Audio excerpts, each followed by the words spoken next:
मारपीट की आवाज, ये चीख चिल्लाहट। आपको इसे क्या करना है? अरे बहू, तुमने इसे मारा? हाँ, मारा मैंने। आपको कोई प्रॉब्लम है? अरे पापा, आप जाइए ना, जाकर सो जाइए। लेकिन बेटा, तुम्हें बहू ने मारा क्यों? ये हमारे बीच की बात है, आपको इसे क्या करना है? आप जाइए ना, जाके सो जाइए। हाँ हाँ पापा, आप जाइए, जाइए आप।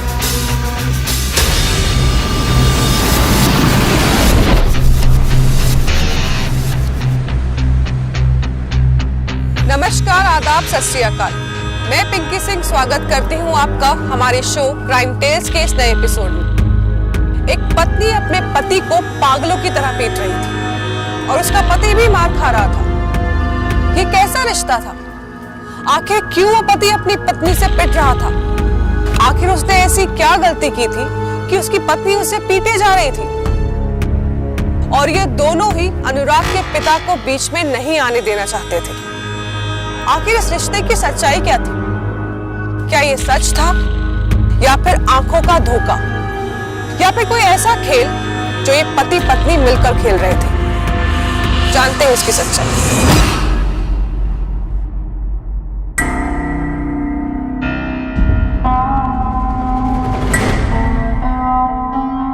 पापा जी भी ना सारी मेहनत पे पानी फेर दिए। अरे नहीं डार्लिंग, नाराज क्यों होती? तुम्हारी मेहनत पर कोई पानी नहीं फिरा। यहाँ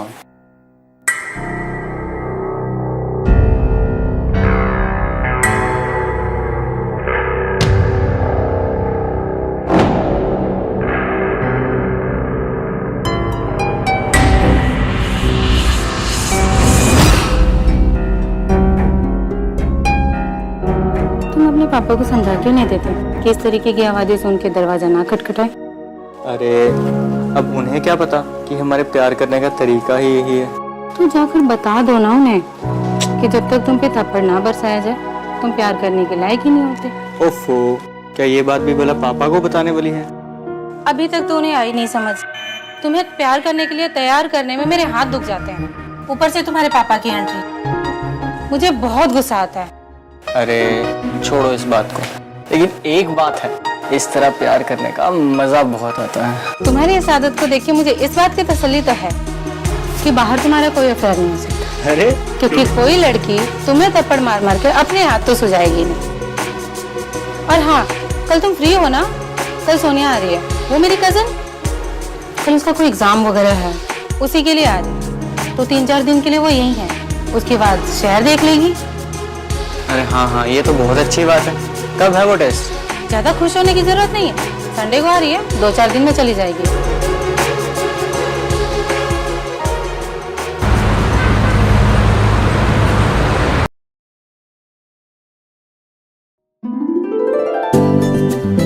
नमस्ते अंकल। अरे सोनिया, जी कैसी हो? बढ़िया, आप कैसे? वो अनुराग तुमको लेने नहीं गया? जी कोई नहीं आ लेने। हाय सोनिया, आ गए तुम? हाँ। अनुराग को मैंने कहा था कि संडे को सोनिया आने वाली है, तो जाके उसे ले आए। पर देखिए, पता नहीं कहाँ बिजी है। हो सकता है डॉक्टर के पास गया। तुमने देखा नहीं उसके चेहरे पर चोट के कितने निशान थे? रात को जब सबने मिलकर खाना खाया तब अच्छा भला था, सुबह जब देखा तो चेहरे पर चोट के निशान थे। जीजा जी बाहर जाकर किसी से भिड़ गए होंगे। कहीं नहीं गया था वो, घर में ही था। घर में ही चीखने चिल्लाने की आवाज आ रही। पूछने पर तो ये कुछ बताती भी नहीं है। अगर पति पत्नी में किसी बात का झगड़ा है, मनमुटाव है, तो बताना तो चाहिए। चलो सोनिया, अंदर चलते हैं। अरे मैं भी इस घर में रहता हूँ और हर चीज जानने का मुझे अधिकार है, और इस तरह की बातें छुपती नहीं है।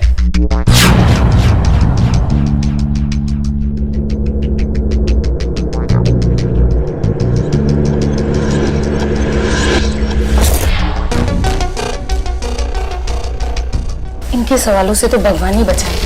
लेकिन मामला क्या है? क्या जीजा जी को घर में किसी ने मारा है? वो अंकल कह रहे थे ना कि शाम तक तो ठीक थे। और मैंने ही मारा है। क्या तुमने जीजा जी को? तुम नहीं समझोगे। दरअसल जब तक ये मार नहीं खा लेते ना, एक्साइटमेंट ही नहीं आती, ये प्यार करने के लायक ही नहीं रहते। ये क्या कह रही हो? सही कह रही हूँ। दरअसल शादी के कुछ टाइम के बाद ना पति पत्नी के बीच एक्साइटमेंट खत्म होने लग जाती है, तो हम लोग इसी तरीके के तौर तरीके आजमाते हैं प्यार बने रहने के। Oh my God. अब तुम जल्दी से फ्रेश हो लो, मैं नाश्ता गर्म कर।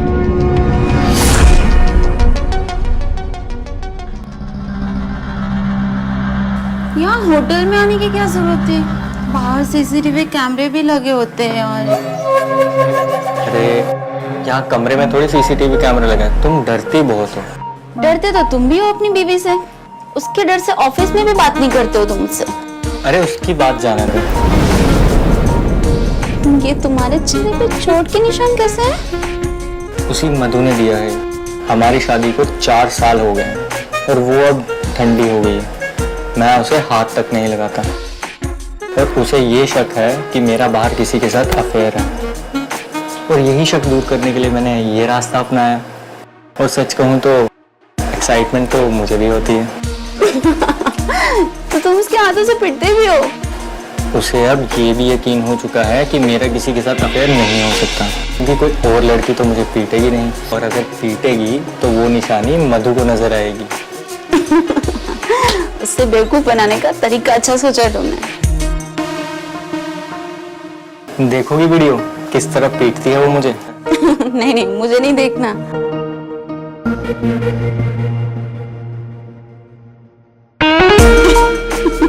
तुम्हें पीटने की जरूरत तो नहीं है ना?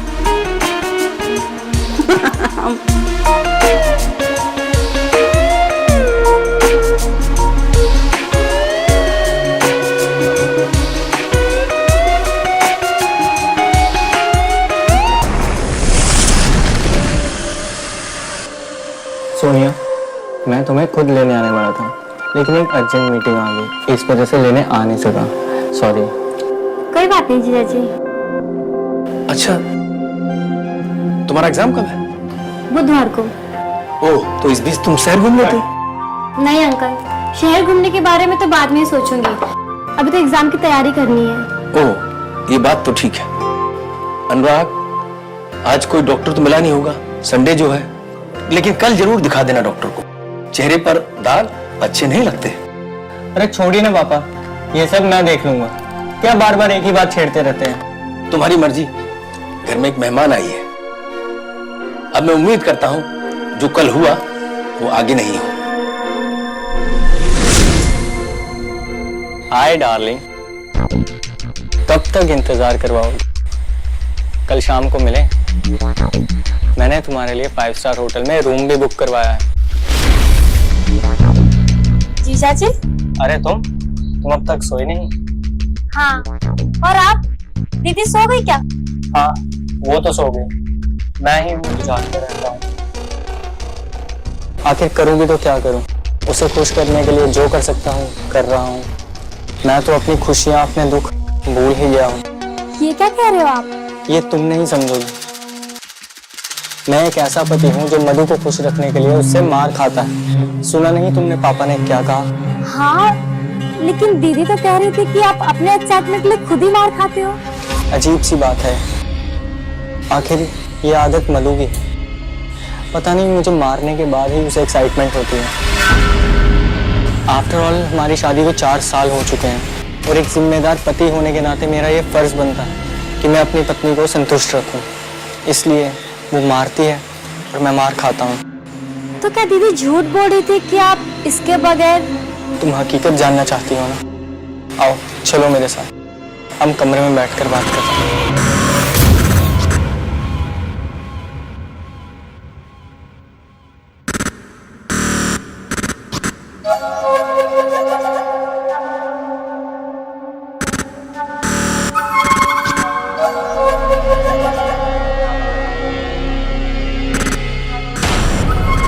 तुम ही बताओ कि मेरे पास और क्या रास्ता है। वो मुझे अपनी खुशी के लिए मारती है, और तुमसे ये कह दिया कि वो ये सब मेरे लिए कर रही है। मैं बिना मार खाए कुछ भी नहीं कर सकता। मैं बहुत दुखी हूँ। क्या मुझे अपनी खुशियों के साथ जीने का कोई हक नहीं? वो मुझे दूसरों की नजरों में गिराने के लिए इस तरह बदनाम कर रही है।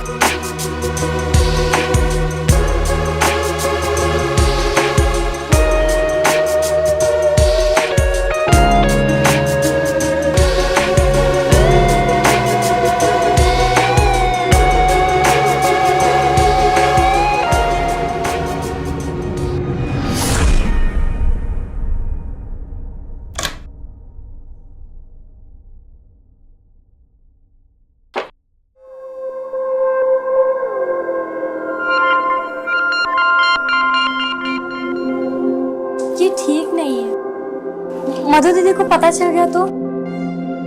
मैंने फैसला कर लिया, मैं उसे तलाक देकर तुमसे शादी करूंगा। क्या? ये मेरे लिए आज का सच है कि मैं मधु के साथ नहीं जी सकता। मुझे तुम्हारा साथ चाहिए सोनिया। लेकिन ये इतना आसान नहीं होगा। इसे मैं आसान बनाऊंगा। लेकिन दीदी तलाक के लिए कभी तैयार नहीं होगी। उससे छुटकारा पाने के और भी रास्ते हैं। अब तुम मिल गई हो ना, मैं उस बोझ को नहीं उठा सकता।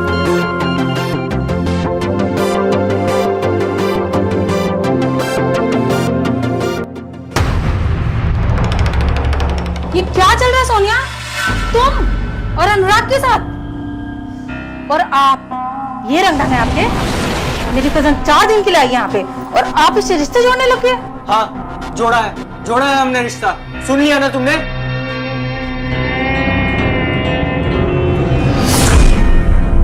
तंग आ चुका हूं मैं तुमसे। मैंने और सोनिया ने फैसला किया है कि हम शादी करेंगे। शादी? सपने देखना छोड़ दो। इसके घर वालों ने पहले इसकी शादी फिक्स कर रखी है। चाहो तो पूछ लो इससे क्या सच है और क्या झूठ। चाहे जो कुछ भी हो, मैं सोनिया से शादी करके ही रहूंगा। और मुझे तुमसे तलाक चाहिए, बस। तलाक भूल जाओ, चाहे विधवा हो जाऊंगी, और तलाकशुदा कभी नहीं। मैं कहता था ना बेटा, तुम दोनों के झगड़े का अंजाम अच्छा नहीं होगा। लो, आ गया ना अंजाम। कोई झगड़ा नहीं है पापा। झगड़ा क्यों नहीं है? ये देखिए पापा, किस तरह से मुझे मारती है। कब तक बर्दाश्त करता रहूंगा मैं? और अब ये वीडियो ही कारण बनेगी हम दोनों के तलाक का। और अब मैं भी देखता हूँ कौन सी अदालत इस वीडियो को देखने के बाद हमारे तलाक के लिए मंजूरी नहीं देती। चल निकल यहाँ से, दोबारा कभी यहाँ कदम मत रखना। निकलने के वक्त इसका नहीं, अब तुम्हारा है। और तुम्हारे जाने के बाद ये यहाँ आएगी। तेरे जैसी लड़कियां ना कहीं की नहीं रहती, जो दूसरों के पतियों पे डोरे डालती हैं। सच तो ये है कि तुम्हारे जैसी औरतें कहीं की नहीं रह जाती, जो अपने पति के साथ ऐसा बर्ताव करती है।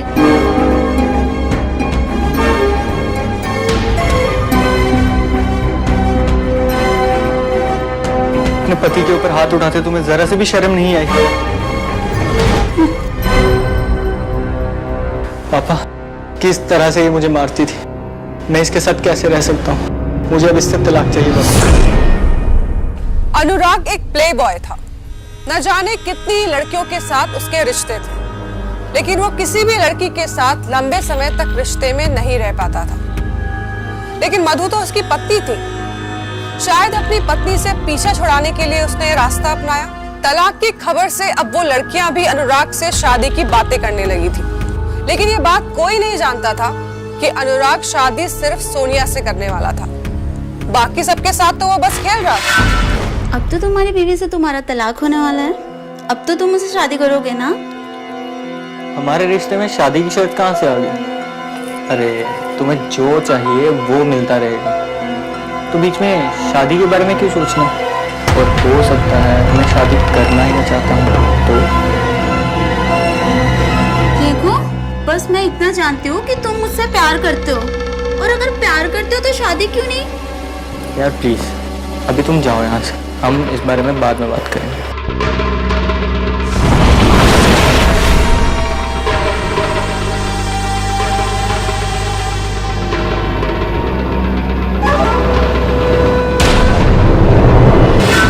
तुम कल आओगी ना? तुम जब बोलोगे आऊंगी, लेकिन मुझे धोखा मत देना। तुम्हें शादी तो मुझसे करनी ही पड़ेगी, वरना मुझे कौन अपनाएगा? ये तुम मुझे ऑफर कर रही हो या ब्लैकमेल करना चाहती हो? ये क्या कह रहे हो? मैंने तो बस वही कहा कि हम दोनों प्यार करते हैं एक दूसरे से, और हमें शादी कर लेनी चाहिए। कौन सा प्यार? कैसा प्यार? मैं तुम्हारी जरूरत पूरी करता हूँ और तुम मेरी। ये एक समझौता ही तो है। मुझसे शादी तो करोगे ना? मैं अगर तुम्हें मिलने के लिए बुलाता हूँ तो सिर्फ इसलिए कि तुम्हें भी मेरे साथ वक्त गुजारना अच्छा लगे। मैं जिंदगी का मजा ले रहा हूँ और तुम भी। इसमें शादी की शर्त कहाँ से आ गई? तुम्हें शादी के बारे में सोचना भी नहीं चाहिए। जो जैसा चल रहा है वैसा ही चलेगा। तुम लड़कियों की सुई हमेशा शादी पर आकर ही क्यों अटक जाती है? मैं कोई शादी वादी नहीं करने वाला। अगर मिलना हो तो फोन करना, इसी जगह पर मिलेंगे।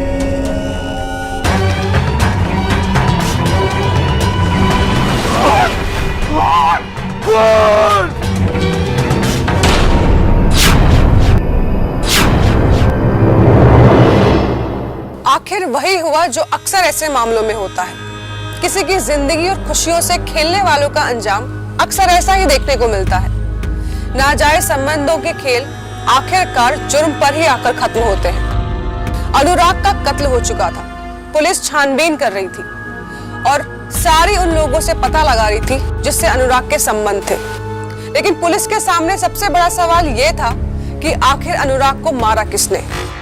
अनुराग के मैसेजेस और कॉल डिटेल्स के आधार पर पुलिस ने उन सारी लड़कियों को बुलवाया और उन सारी लड़कियों से पता लगाया जिससे अनुराग के संबंध थे। लेकिन फिर भी यह बात साफ नहीं हो पा रही थी कि आखिर अनुराग का कत्ल किया किसने। 2 दिन बाद तलाक के केस का फैसला होना था। मधु के पास इस तलाक को रोकने का और कोई भी ऑप्शन नहीं था। तो कहीं इस कत्ल के पीछे मधु का हाथ तो नहीं था, या फिर किसी के पास इससे भी बड़ी वजह हो? आइए देखते हैं। यानी कि आपको यह लगता है कि आपके बेटे के कत्ल के पीछे आपकी बहू का हाथ हो सकता है? क्या आपको यह भी नहीं पता आपका बेटा होटल में कमरा बुक करके वहीं पे रह रहा था? कई लड़कियां मिलने आती थी उससे, और जितनी भी लड़कियां उससे मिलने आती थी सबके चेहरे ढके होते थे। इसलिए यह समझ पाना मुश्किल है कि कत्ल किसके हाथों हुआ। उन सब लड़कियों को बुलाया अभी मैंने।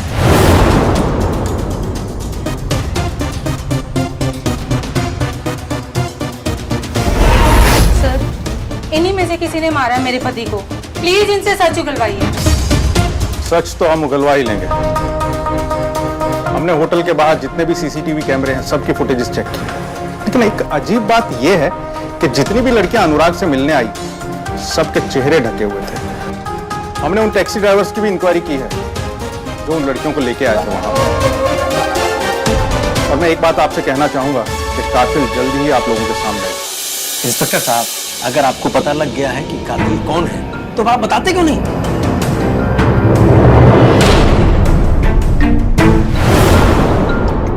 आखिर मार डाला ना आपने उन्हें। आपने कहा था कि चाहे विधवा हो जाओ लेकिन तलाकशुदा तो कभी नहीं बनूंगी। आखिर आपने अपनी बात साबित कर दी ना। उन्हें मारकर हो गई ना विधवा आप। अब ये सब कुछ आपका है, लेकिन तलाक हो जाता तो कुछ भी नहीं मिलता ना आपको। झूठ है ये, मैंने नहीं मारा अनुराग को। तो फिर किसने मारा? आपके सवाल का जवाब यह है कि अनुराग को किसी और ने नहीं, आपने मारा है।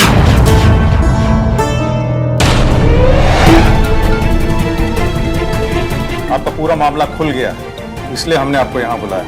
बहुत कमाल का प्लान बनाया था आप। इंदौर से फ्लाइट में यहाँ टैक्सी में चेहरा ढका और चेहरा ढक के होटल में गई, वहां पे अनुराग का मर्डर किया और फिर वापस एयरपोर्ट और वहां से वापस इंदौर। कमाल की प्लानिंग की थी आप।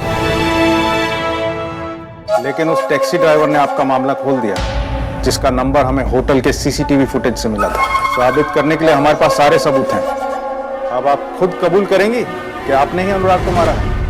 हाँ, मैंने ही अनुराग को मारा है।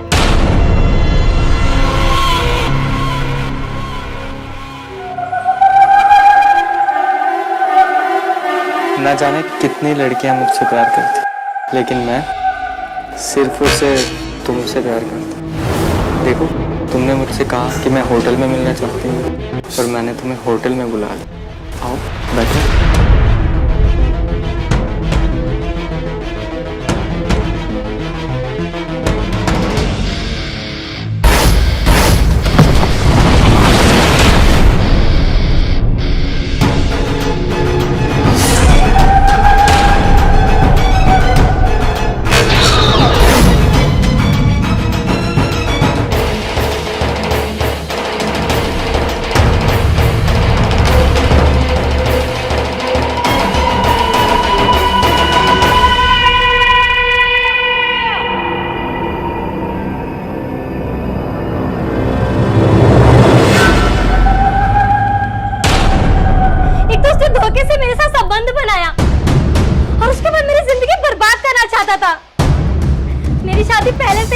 चुकी थी। मुझसे बहुत बड़ी गलती हो गई कि मैं अनुराग के बहकावे में आ गई। जब मैं इंदौर पहुंची, उस लड़के से मेरी मुलाकात हुई। वो एक बहुत बड़ा बिजनेसमैन है और एक बहुत अच्छा इंसान, जिसके साथ शादी करना किसी भी लड़की का सपना हो सकता है। मैंने फैसला किया कि मैं शादी तो उसी से करूंगी। वैसे भी अनुराग से शादी करना मतलब सारे समाज में खुद को बदनाम करने जैसा था। मैंने अनुराग से बात की और मना किया कि मैं शादी नहीं कर सकती उससे। पता है उसने क्या किया? उसने मेरे पास एक वीडियो भेजा। उसने धोखे से मेरे साथ भी वीडियो बना लिया था और मुझे धमकी देने लगा कि अगर मैंने उसे शादी करने से मना किया तो ये वीडियो मेरे होने वाले पति को भेज देगा। मैं मजबूर थी, मेरे पास कोई रास्ता नहीं था। फिर मैंने फैसला किया कि मैं अनुराग को मार डालूंगी और मैंने उसे मार दिया।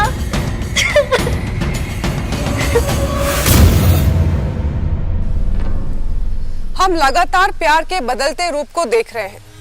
प्यार में लोग विक्षिप्त होते जा रहे हैं। प्यार में कुछ भी करने को तैयार हो जाते हैं। प्यार एक प्यारा एहसास है जिसे लोगों ने विकृत बनाकर रख दिया है। ऊपर से जब हम इस तरह की घटनाएं सुनते हैं कि एक पत्नी अपने पति को तब तक पीटती थी जब तक कि वो प्यार करने के काबिल ना बन जाए, ये कैसी साइकोलॉजी है? और इस तरह के जो साइको लोग होते हैं उनका अंजाम भी कुछ ऐसा ही होता है। धोखा देना एक जुर्म है और जुर्म का अंत बुरा ही होता है। ये कब होगा, किस रूप में होगा, ये कोई नहीं जानता। मैं फिर मिलूंगी आपसे क्राइम टेल्स के अगले एपिसोड में। तब तक के लिए हमारा चैनल सब्सक्राइब करें, लाइक करें। जय हिंद।